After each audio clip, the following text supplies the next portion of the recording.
Well, good evening, listeners. You're listening to Lament of Hope podcast, and I'm your host, Danielle Richardson. And I'm really excited today. I'm honored to be able to speak with Regina Calcaterra. I actually came across her story recently when I was investigating different memoirs regarding children and abuse or neglect that I experienced. And she actually wrote one in 2013 called Etched in Sand. It was a New York Times bestseller, and it talked about her and her four siblings and the homelessness they experienced, as well as just a lot of childhood suffering and the foster care system in general. She works in public policy. She has her own law firm. She's an attorney. She's done several things, several notable things as well, spoken at several colleges, so forth. So I'm really happy to have her here on the podcast to talk with us about her memoir and her passion for children. So, thank you so much, first of all, for being willing to do this with me. And I appreciate that you considered me to join you and your listeners as well. Thank you. So, Regina, most of my listeners I don't think will be familiar with Etched in Sand. Um, First of all, why the title, Etched in Sand? I know probably you've been asked that several times, but why specifically Etched in Sand? When you're publishing a book, especially with a publisher like HarperCollins, they're very much involved in every aspect of your book, including the title. So basically, after the book was written, um, we had a short list that we were all okay with those titles, but we didn't pick one yet.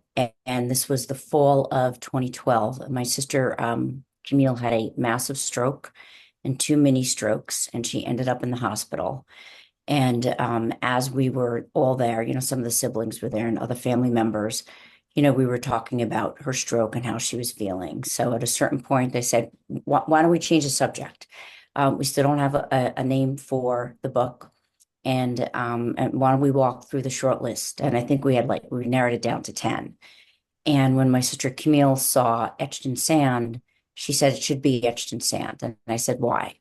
Well, she said, because we would always make these temporary homes every place we went, but it would be swept away, just like, when we would write our name on the beach and it would be swept away. Like everything for us was always temporary.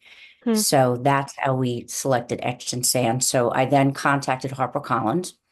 They knew what happened to her. I let my publisher know.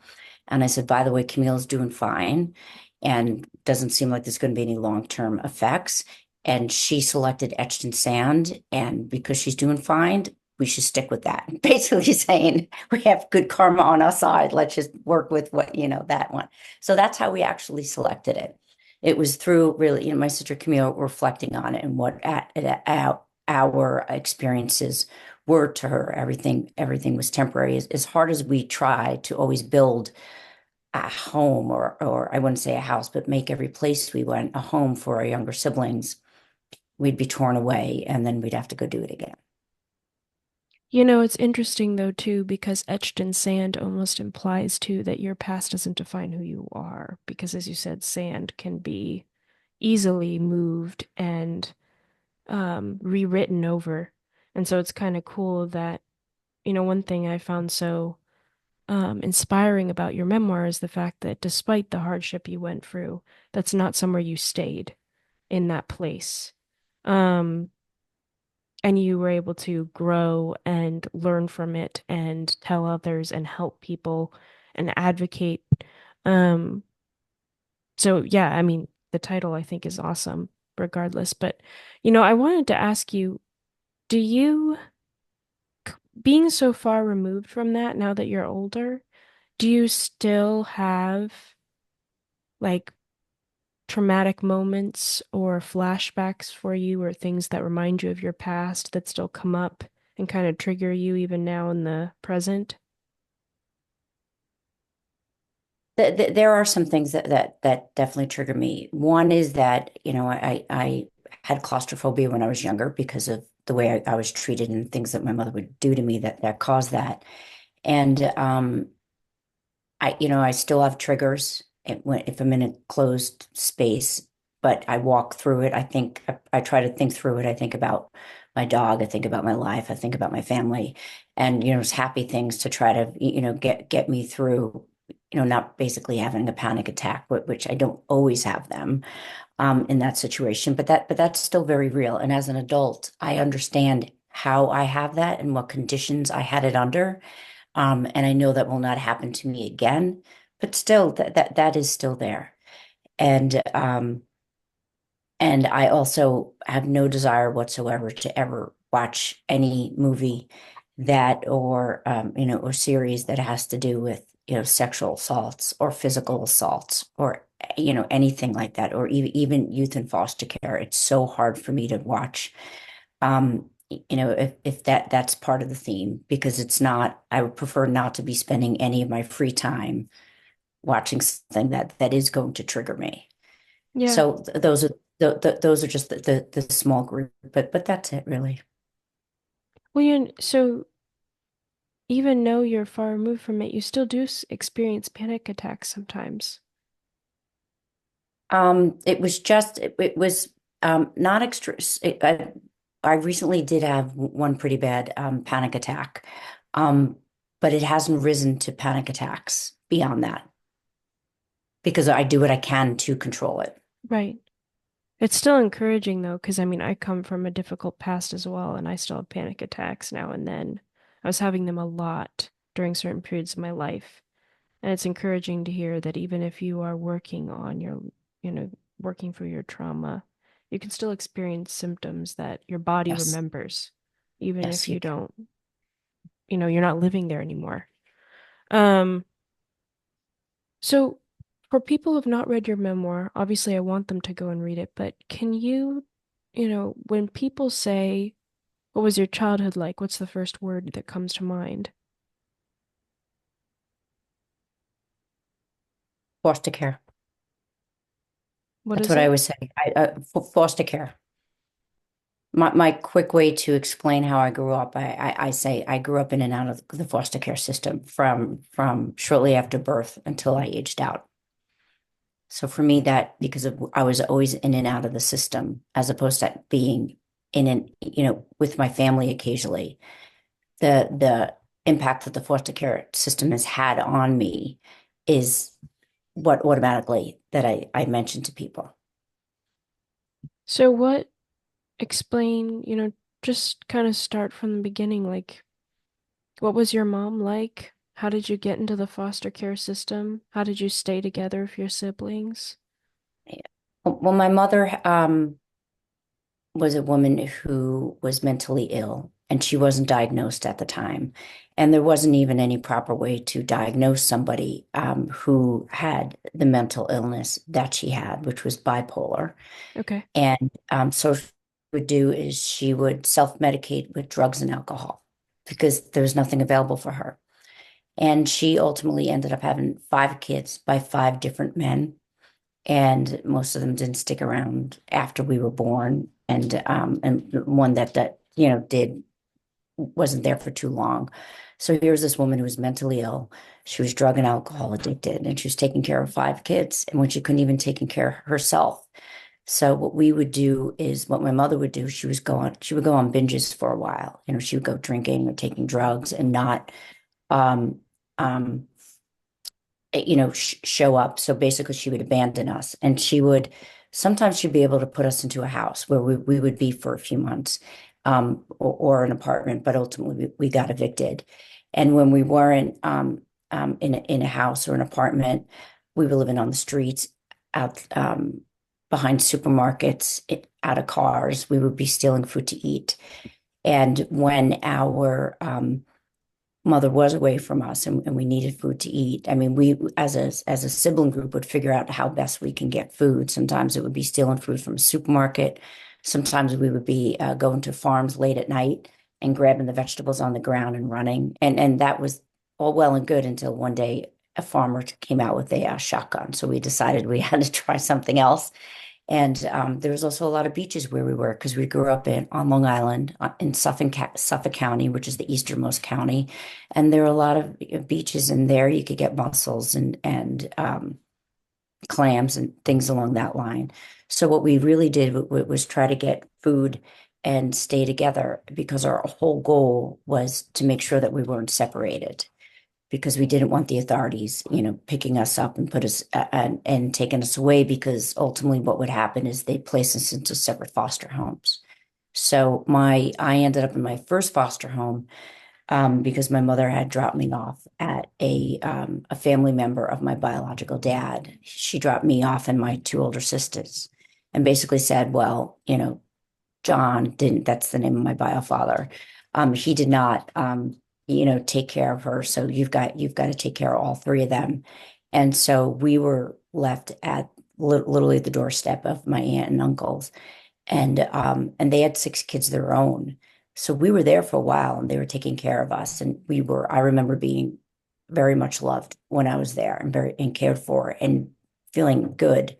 But when the social service system found out that we were abandoned there, they actually took us, removed us from family members, and put us into foster care. And that was the first entree for us into the system. And Did the ultimately, what would happen? family, I was just gonna say, did the family members want you to leave? No, Huh. no. What they did is my aunt and uncle had six children, and they went to social services and they asked them for food stamps. And they said, "We've got six kids of our own. Three of them were dropped off at their step, and I was their niece, and they've been taking care of us, and they want to continue taking care of us. So they just asked for food stamps to help pay for our food."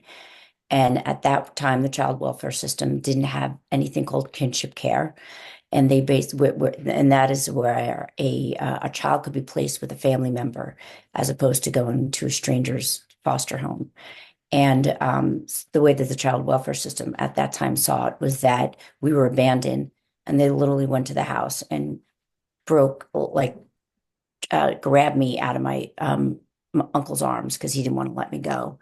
And they took the three of us, myself and my two older sisters, and then put us into foster care. And then after we were at this wonderful foster home, we have very, very fond memories, my sisters and I, of this home.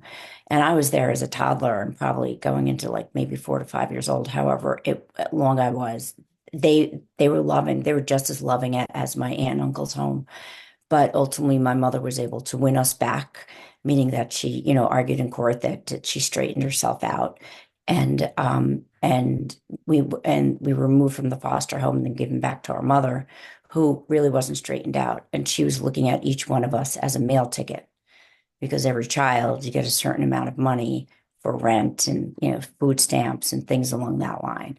So it's at that time when she got us back, then she just basically abandoned us at this house that we were staying at in St. James in on Long Island. And that's where we started becoming little parents at a very young age. We as a sibling group had to figure out how it was we were going to survive.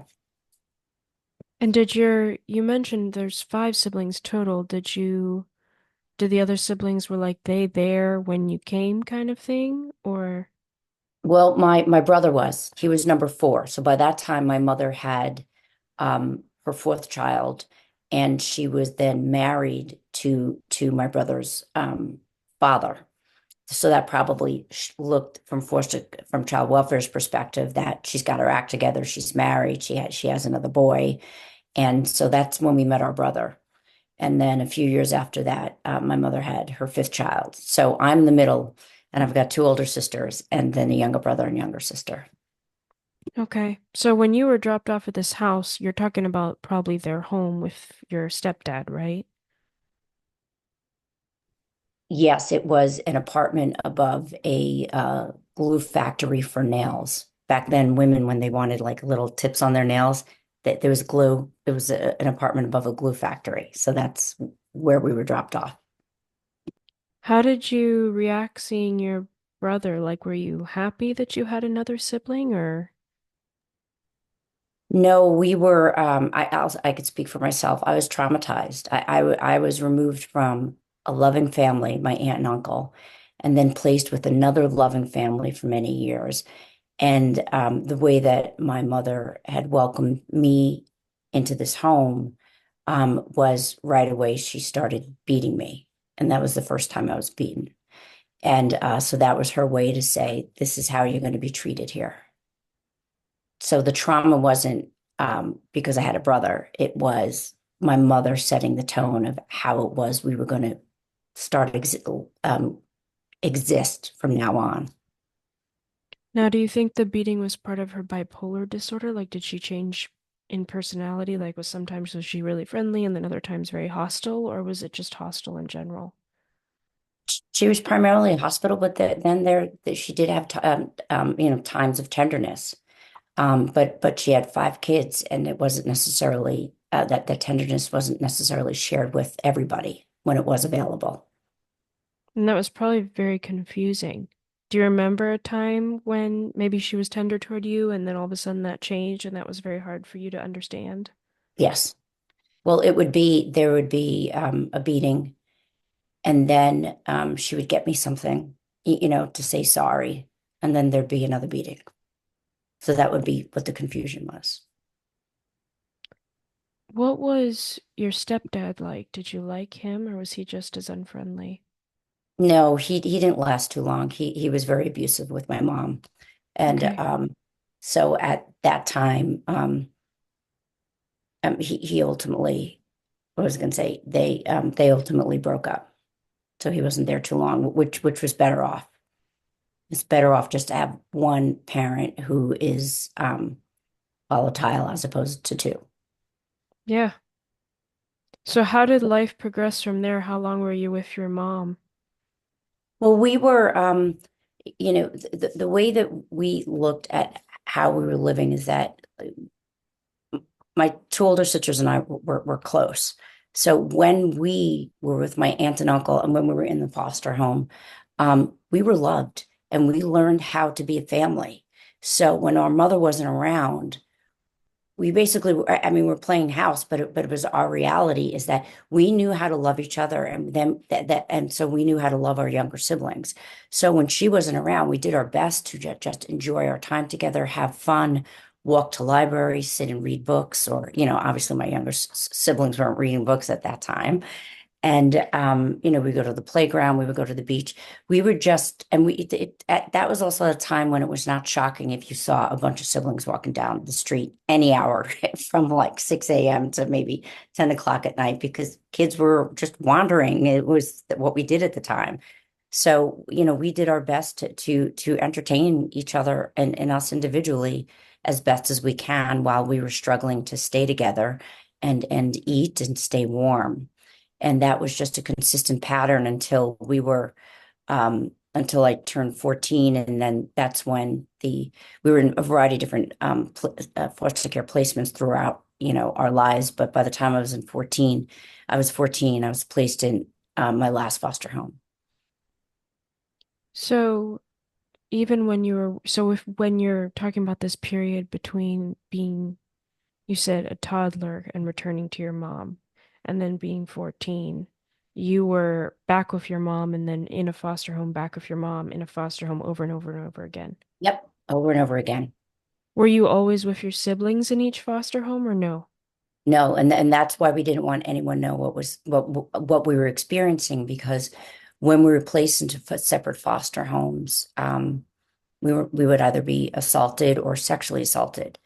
And when we would get back together under our mother's care, we would tell each other what happened or share, with one another what happened to us there. And that reinforced to us the reason why we would never want anyone really to know how it was that we were living with our mother, because we never wanted to be separated again. Because there were five of us, there wasn't an objective in this child welfare system at that time to keep the siblings together, which is what the objective is now, because that's their lifeline. And so we would just separate, and sometimes it would be like two, two, and one. And then if they did two, two, and one, it'd be my two older sisters would be together. I would be with my brother Norman, and then our younger sister Rosie would be in a separate foster home because she was an infant or toddler. But when she would be there without us, she started suffering from something that children suffer from when there's detachment from their loved ones, and then she was starting to get ill. So, in those circumstances, then she would be placed with one of us in the other foster home. Hmm. And what did you because I mean, I'm talking about being 14. I'm just thinking even less than that. Did you understand the sexual assault aspect, or you just knew it was a bad thing, or did you even really realize what it was? I knew what it was. I knew what it was in um when it occurred, and I had a better understanding of it probably about a year or and a half afterwards. But I did not um dwell on it. I mean, because there was so much trauma, that trauma was different than what I was getting from my parent versus getting from strangers. Like And the pain from me that I got from my parent was I think much more traumatic than what happened to me from others. so you considered the physical abuse more traumatic than the sexual abuse. Yes. Yeah. It was a different kind of abuse. But that abuse I was getting from the person who was supposed to parent me, supposed to love me. When did that first happen? Oh, the what the when my mother first started abusing me. No, the sexual abuse for you in the Oh, foster that home. was yeah, that I was about 7 or 8 years old in a foster home. Are you able to describe it all a little bit about how it happened, or No, I mean I can, but it's just not something that needs to be described. I think a sexual assault of a child is just not something that you need to, because I didn't even really describe it in my book. I implied it because I just don't think that that level of detail needs to be shared. yeah. When it was over, I mean, how did you feel?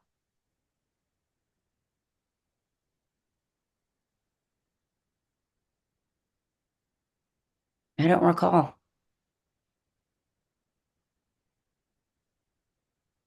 I mean, I was already like as a kid, I was already broken at that point. So I don't have like that much of a recollection of that particular incident. It wasn't as if my I was living this pristine lifestyle that everything was good for me, and then this happened, and then it was traumatic. It was for me, this was just one more trauma on top of, all the other traumas. Yeah. Are there still some memories that you can't even remember from when you were younger? Oh, Because I'm they pretty were sure. just Yeah, pretty, you blocked them out. absolutely. I'm pretty sure a lot of it was. But the interesting about writing my story is that it wasn't people always ask whether or not it was therapeutic for me to do it. And by the time I decided to write it, I've already processed it. So it wasn't therapeutic. It was almost sometimes like wacky. So I would write a chapter and then I'd send it to my sister Camille, who's 3 months older than me. I mean, 3 years older than me. So her recollection is sometimes different than mine or clearer than mine. And so she would add other, memories in there as well that we could discuss. And we were actually in awe. Like we would laugh sometimes or just be in awe and like, how the heck did we survive all this? And how did we get as savvy as we were? How did we figure out how to like manage in a crisis and organize chaos at such young, years? Like that to me, that's what I remember more. I remember our ability to survive and thrive and to take care of each other. That stands out more to me, like the connection between our, my siblings and how we it just work through it and try to protect one another more so than the negative, Hmm. because what's important to us is us being together and us being safe than what the bad stuff that was happening, because we felt that the one thing that we could control is how we care for each other and how we protect one another. And so when you read the book, you don't that you, there is abuse in there. And but the one of the themes in there is not only the power of sibling bonds, but the themes are the two reasons why I wrote the book. The one is because I wanted to show youth in the US, those who are born with a bad hand, that yes, they may be born into a challenging situation, but there's enough resources here in this country to pull yourself up and out. And I try to show them what the resources were. It's public libraries and public schools and publicly subsidized colleges and things along that line. But I also said it's not easy. You're going to have to work several jobs at once. You may not get the best GPA, but just got to keep moving forward. So I try to tell them what the pathway is.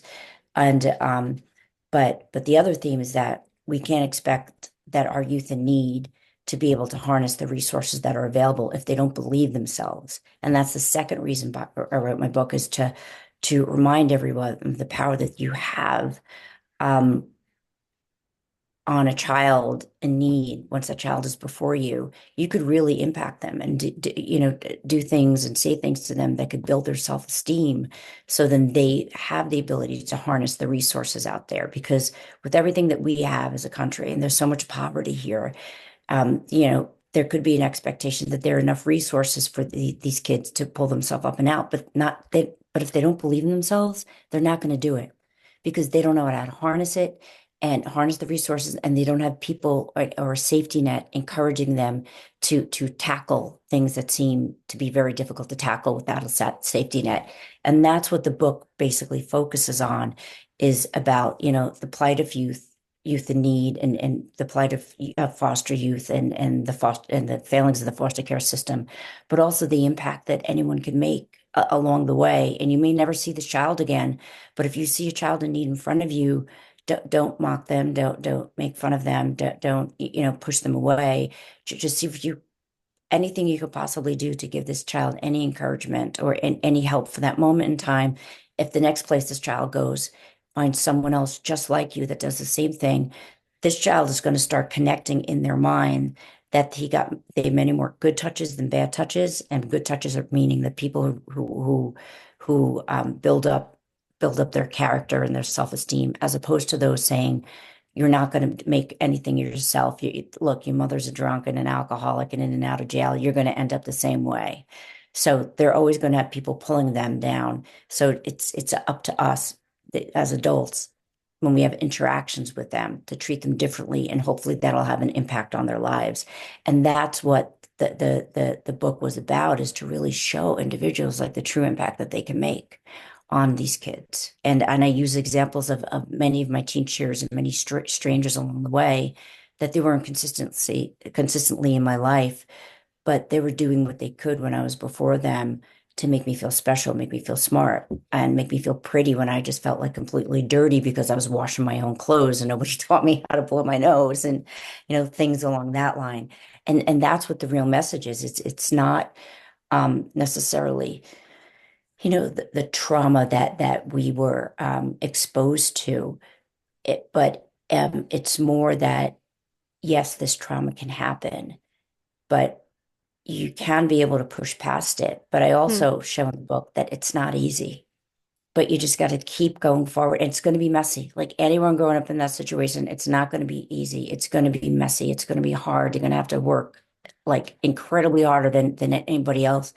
But eventually you can get there, and you'll be able to breathe, and you'll be able to control your own destiny. How did you end up getting into a healthier situation? I was even gonna say, I mean, being married, and I mean, I would think you would have a lot of reservation and fear about that based on what you saw. I mean, how did you kind of work through that and move into a healthier lifestyle yourself? It took a very long time because I never stopped moving forward. So, I went to college and graduated college. And back then that was extraordinary, because back in the 1980s, when I went to college, less than 1% of the youth in foster care graduated college. Now Hmm. it's less than 3%. So that number hasn't moved too far. But there is not necessarily a support system for foster kids going to college. And so usually what happens is a social worker will tell them that, when you turn 18 or 21, depending on what state you're in, you're going to be, kicked out of your foster home because they won't get money for you anymore. And we're going to teach you how to live independently. I mean, that's what the focus is just to give them like a checklist of, what they social service gives them a checklist of like this, what they need to learn how to do, like get an apartment, how to pay rent, how to put on electricity, as opposed to the larger things that are much more important. Like, what about the fact that these kids is even though they may be 18, they still need a parent. That they need, some kind of structure out there, and that's Right. not something that is looked at for them. So, so I pushed past it, and the reason because my caseworker and my foster parents were not supportive of me going to college at all, and basically said foster kids don't go to college, and any foster child that they've ever had been responsible for has never gone to college. And they did not encourage me. And the ones who were encouraging me were my high school teachers and said that I'm smart and I should be going to a four-year college and taking the SATs, and like they're the ones who lined it all up. So I decided to listen to them because that was really the place that I was most of the time. And because I would go to high school, and then after that I was on a gymnastics team, and then after that I would go working at a place called Rickles, which was like a Home Depot at that particular point. So I did that at nighttime. So I did my best to avoid the foster home as much as possible, and keep myself busy. So the adults that I was around most of the time were my educators and my counselors who were encouraging me. So that's how I had the self-esteem and the wherewithal to think I should go to college. And then when I went on that journey, it was very difficult, and I was failing out of the first college I went to because it was a university and it was much too big for me. It wasn't a place where I was going to get special attention. So I ended up transferring and going to a smaller state university, which was better for me. And then the opportunities that were there at made a difference for me as far as internships and exposure that I would have never had. But but this is the one thing I learned the very first semester that I was there that changed my life or my perspective, because I was still angry and I still wasn't functional. Emotionally, I was a mess.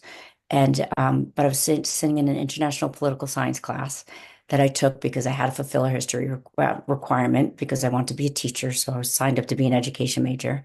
So I took this class to fill the history requirement. And I learned in this international politics class about how people were living in Haiti under the dictatorship of Baby Doc Duvalier, how people were living in the Philippines under the dictatorship of the family, the Marcos regime at that time, how children were living in other countries. I learned about sex trafficking, having children be child warriors, having children live in countries where the girls don't go to school. Their job is to get water every day, and then sometimes they just don't make back.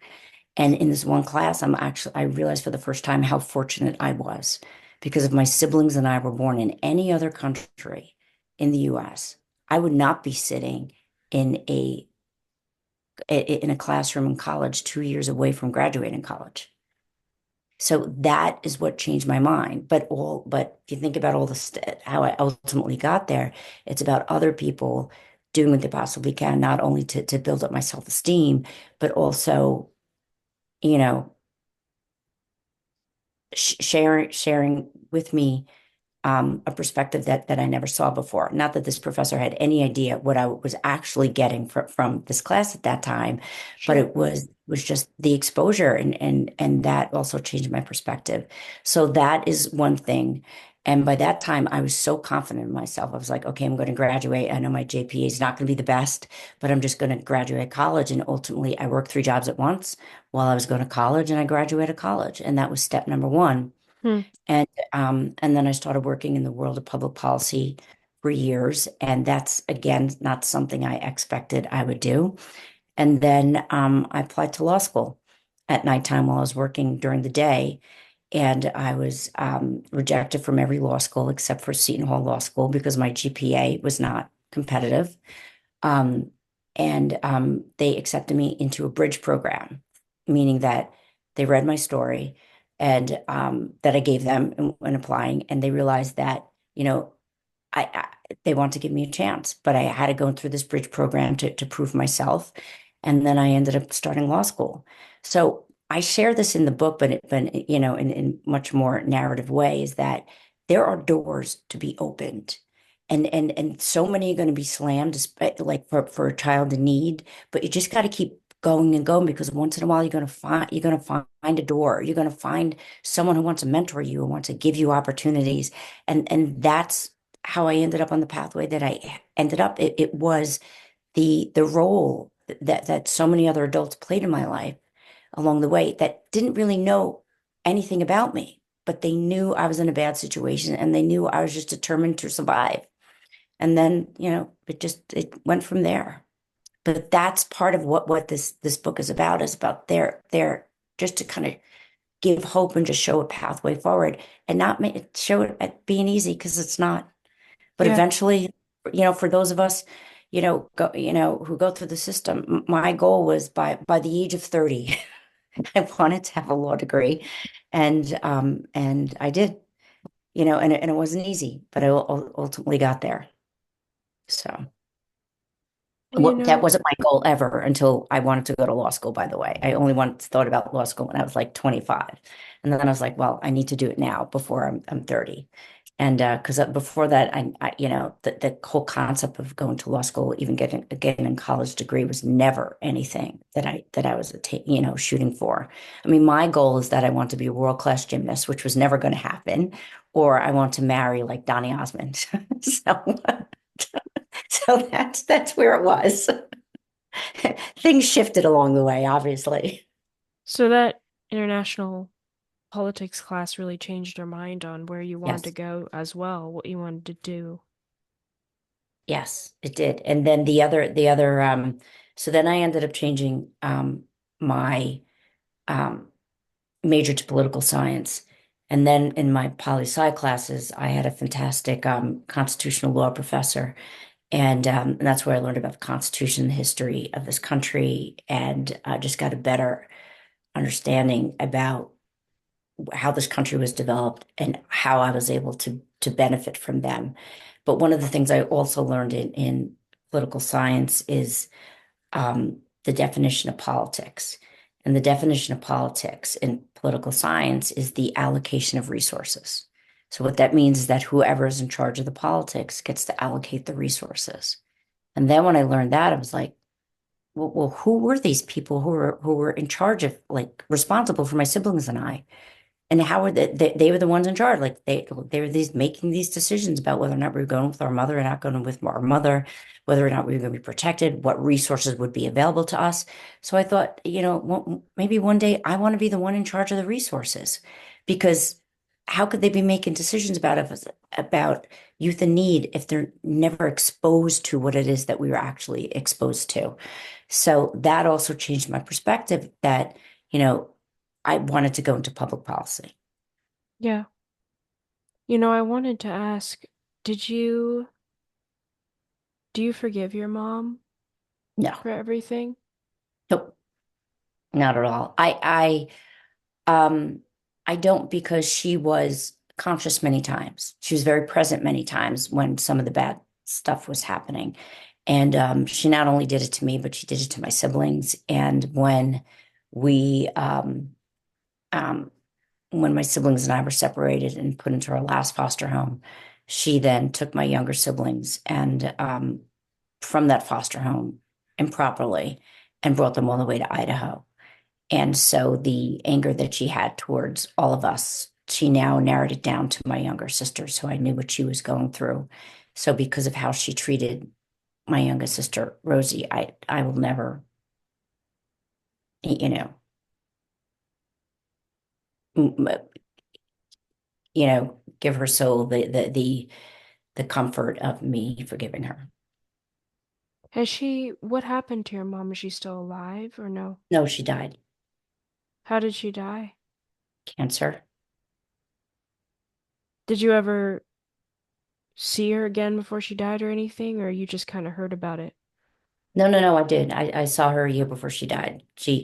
But in the conversations that we had with her as adults, my older sisters and I, she said she never did anything wrong because look how well we all turned out.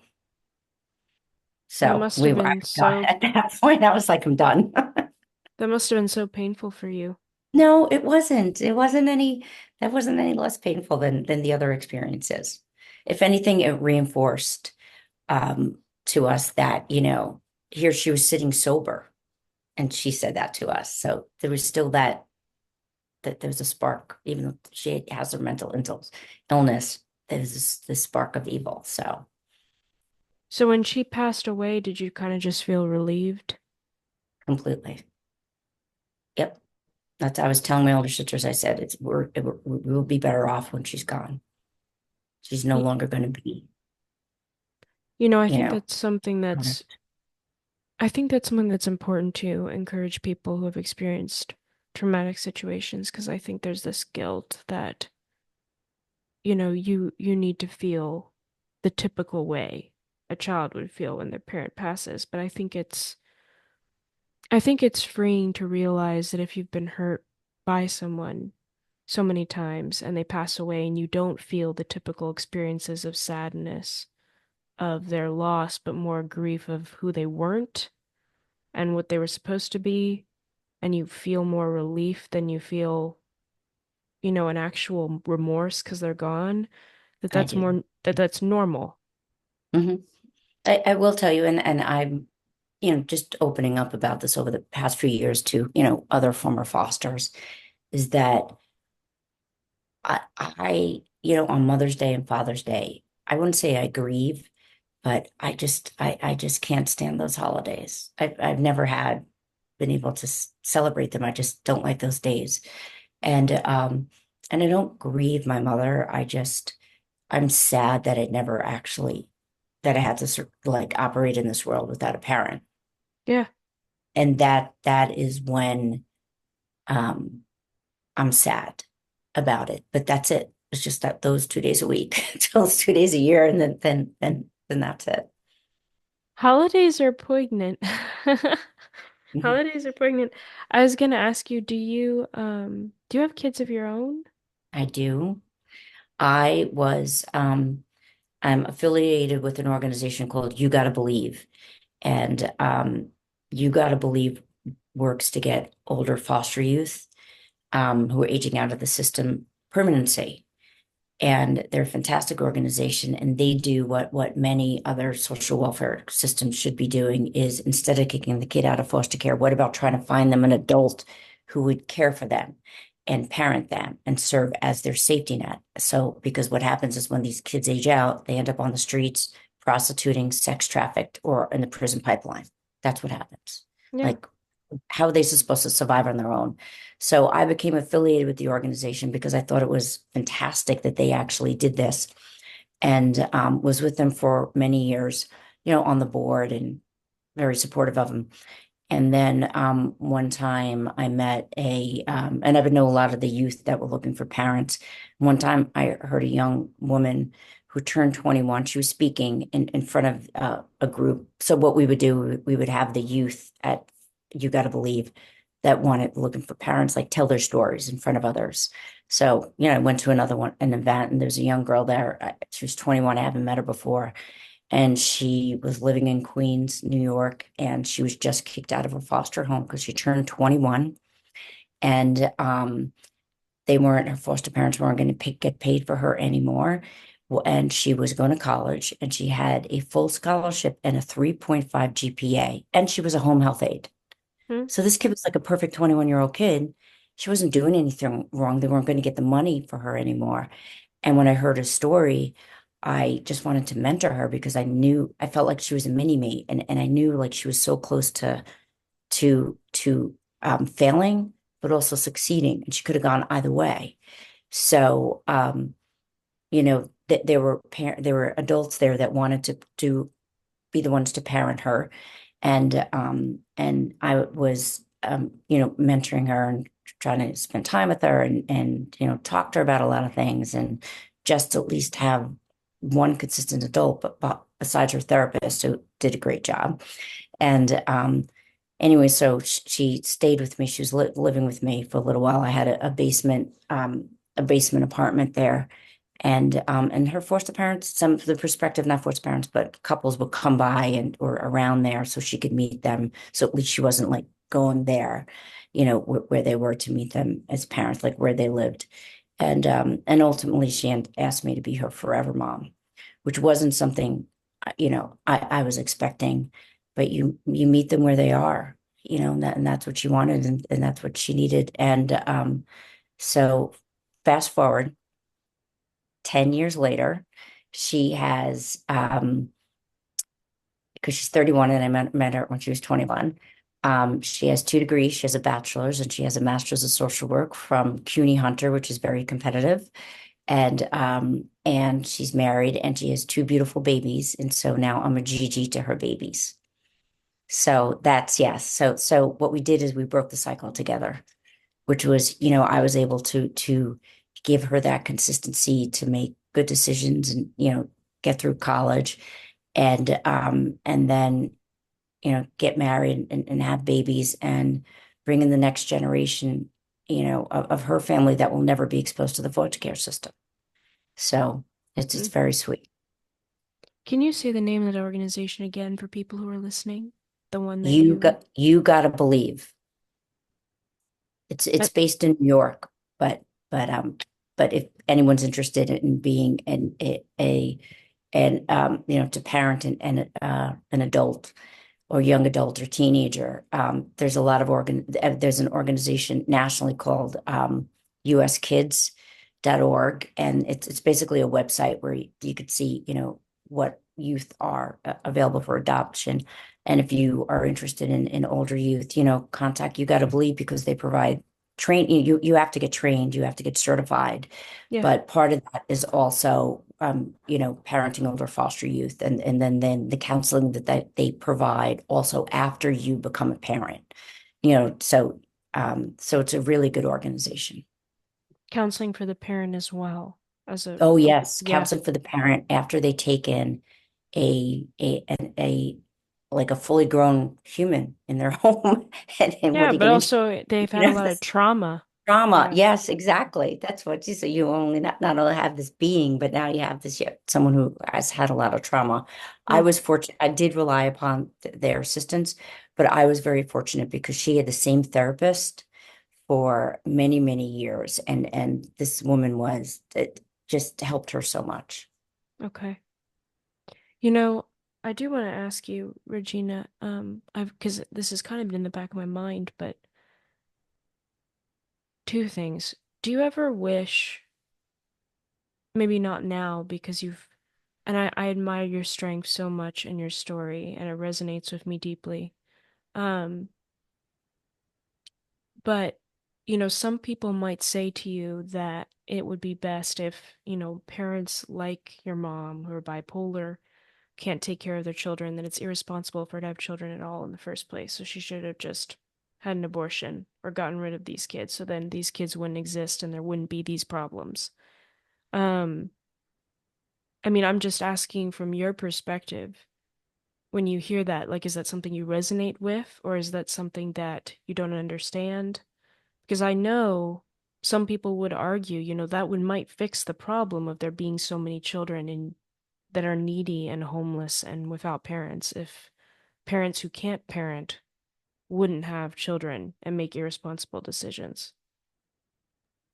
I just want to get clarification. Are we referring to the availability of abortion, or are we referring to preventing the parents who are not um, capable to take care of kids to be sterilized? I just want to Oh, no, no, no, no, not where you go with this. sterilization, more of the Okay. abortion one. Yeah, not the Oh yes. Well, sterilization. this is what my concern is, and many concerns of um a lot of older foster youth, meaning like people in my generation, is that the foster care system in the US is broken in so many ways. And all you have to do is look up certain lawsuits. If you go to children's rights .org website, you will see all the litigation that has been brought against different states based upon how bad their foster care system is. So even before the Dobbs decision, we have a broken foster care system. So we don't know how it is that the US is actually going to be taking care of all of these unwanted babies when we can't even take care of the children that are already in the system as it is. I mean, Louisiana, for example, needs to hire, they can't even hire people. They have 400 open positions Yeah. for their foster care system. There's a lawsuit that was filed, and in it, one of the allegations is that they don't have enough people in Louisiana to track the foster kids, and they ship them out of state because they don't have the right foster homes. So no, this is we're not prepared to address all of these unborn babies that are going to come into the system. It's going to get worse. Like we could argue, and I'll just say it this way: we could, people there are those who are pro-life, there are those who are pro-choice, but our child welfare system is not pro-kid. So that's we're going to be left with this, regardless of where everyone's position is. And I do have a strong position on one side, on but who's thinking about the babies and what are we Yeah. going to do with them? And that is a significant concern, not only of mine, but many other older former fosters, because we don't know how bad it's going to get for them. Yeah. And I'm guessing from what you're saying, you're probably pro-choice, right? Yes, very much so. Yeah. Yeah, very much so. And just,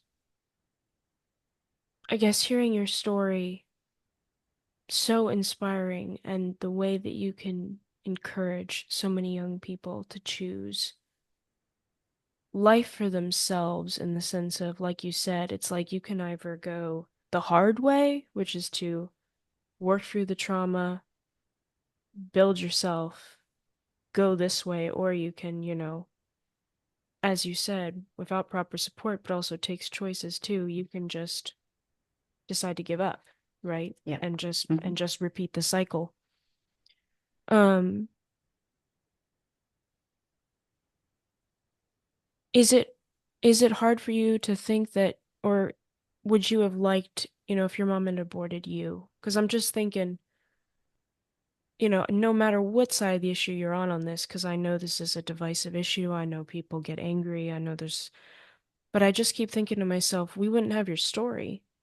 And that in of itself, to like offer to people Yes. encouragement that there's hope.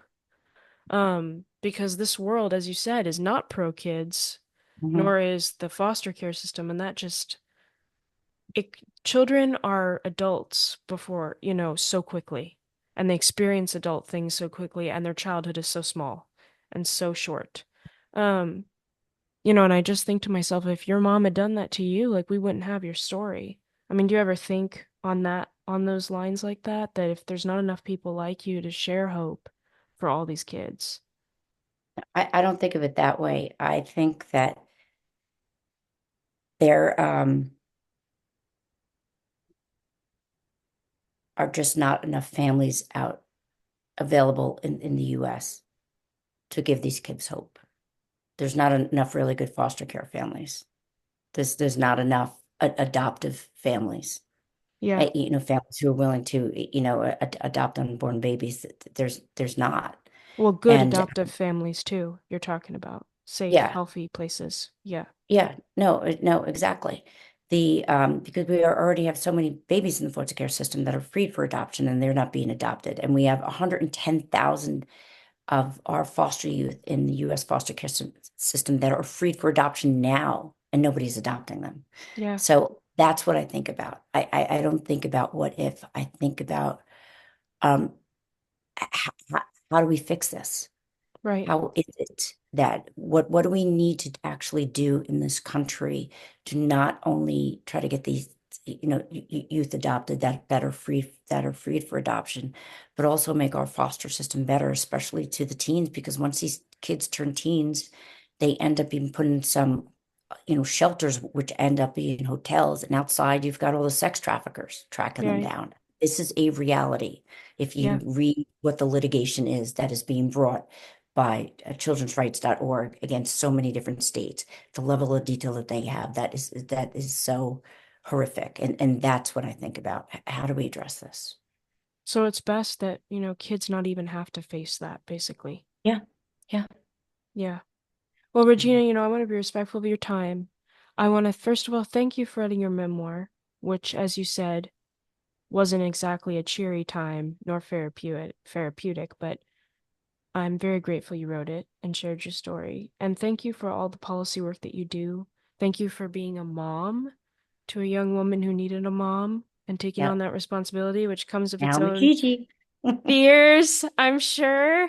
Mhm. Um, and thank you so much for taking the time to do this. I really appreciate you reaching out and working with my schedule. And thank you so much for all that you do to share hope. Thank you. And I hope you have a good night and enjoy your concert. I will. It's actually a Knicks basketball game. So, a Knicks game. Well, Anyway, enjoy it with hot dogs or popcorn or whatever you we have. will. All right, bye. That we will. All right. Bye-bye.